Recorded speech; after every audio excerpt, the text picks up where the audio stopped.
ఈ దేశంలో శాంతియుతంగా అనేక ఉద్యమాలు చేసి మిలీనియం మార్చ్ నుంచి కాకతీయ యూనివర్సిటీ, ఉస్మానియా యూనివర్సిటీ విద్యార్థుల నుంచి ఎంతో మంది అమరవీరుల త్యాగ ఫలమే ఈ రోజు తెలంగాణ సాధించుకొని 11 సంవత్సరాలు స్వేచ్ఛావాయువులు పీల్చుకున్న మాట నిజం.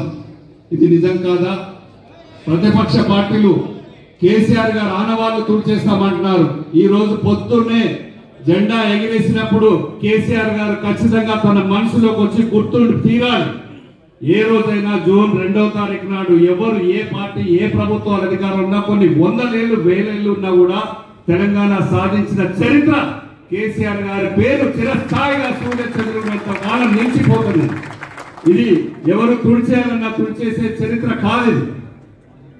కొన్ని వేల సంవత్సరాలకు ఒక్కసారి ఒక టార్చర్ ఉద్యమకారులు పుడతారు. అదే మన అదృష్టం. కేసీఆర్ గారి రూపంలో తెలంగాణ 70 ఏళ్ల ఆకాంక్షలు తీర్చి నీళ్లు నిధులు నియామకాల కోసం పుట్టినటువంటి ఉద్యమాన్ని ఒడిసి పట్టుకొని తెలంగాణ ఇద్దరు పార్లమెంట్ సభ్యులతో తెలంగాణ సాధించారంటే నేను పార్లమెంట్ లో అక్కడ ఉన్నా నాకు చాలా గర్వకారణంగా ఉంది. నాకు అత్యద్భుతమైన గౌరవం కేసీఆర్ గారు ఒక బీసీ బిడ్డగా నాకు ఇచ్చి నన్ను గౌరవించారు. ఖచ్చితంగా ఇది బీఆర్ఎస్ పార్టీ వల్లనే, కేసీఆర్ గారి వల్లనే సాధ్యమైంది. బీసీలందరం కూడా మనం ఖచ్చితంగా ఈ పార్టీని, ఈ గౌరవాన్ని మనం గుర్తుపెట్టుకోవాలి. తెలంగాణ సాధించినాక 11 ఏళ్లలో 10 ఏళ్లలో ఎట్లా అభివృద్ధి అయింది? 2014 ముందు ఎట్లా తెలంగాణ ఉండే, 14 తర్వాత ఇప్పుడు ఎట్లా తెలంగాణ ఉండే, 24 ముందు ఇప్పుడు ఎట్లా అవుతుంది?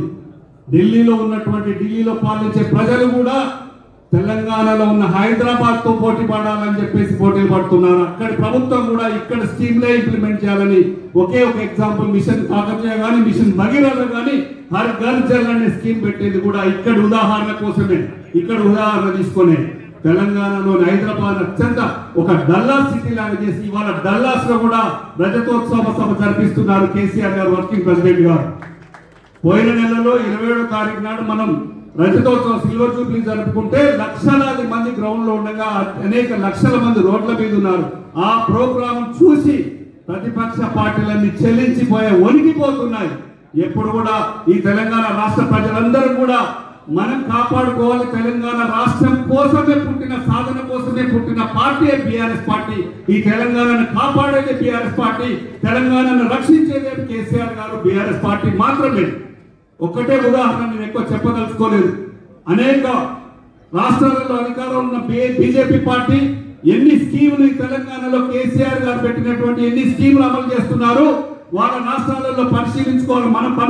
మన తెలంగాణ రాష్ట్ర ప్రజలు కూడా అవి గూగుల్లో కానీ నెట్లో కానీ ఎత్తి చూడండి. ఇక్కడ ఉన్నటువంటి స్కీమ్స్ ఏ రాష్ట్రంలో కూడా ఎక్కడ కూడా లేవు. రైతు బంధు లేదు, రైతు బీమా లేదు, ఏ స్కీములు లేవు ఇక్కడ. దాని కొనుగోలు కూడా అన్ని స్టార్ట్ చేసింది కేసీఆర్ గారే. నీళ్లు ఇచ్చింది కేసీఆర్ గారే, ఉచిత కరెంట్ ఇచ్చింది కేసీఆర్ గారే. తెలంగాణ ఆకలి ఏందో, తెలంగాణ గోసు ఏందో తెలిసింది కేసీఆర్ గారు కాబట్టి తెలంగాణ రాష్ట్రాన్ని సాధించి పెట్టారు. 10 ఏళ్ళు బంగారు తెలంగాణ చేశారు.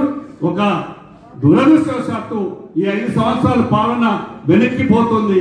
ఖచ్చితంగా తెలంగాణ రాష్ట్ర ప్రజలందరూ కూడా సంసిద్ధంగా ఉన్నారు. మన పార్టీని అధికారం తెచ్చుకొని మళ్ళీ ఎక్కువ కష్టపడి అధికారం మళ్ళీ తెచ్చుకొని అభివృద్ధి చేసుకునే దిశగా ప్రయాణం చేయాలని చెప్పేసి మరొకసారి తెలంగాణ రాష్ట్ర అవతరణ ఆవిర్భావ శుభాకాంక్షలతో జై తెలంగాణ, కేసీఆర్ గారి నాయకత్వం.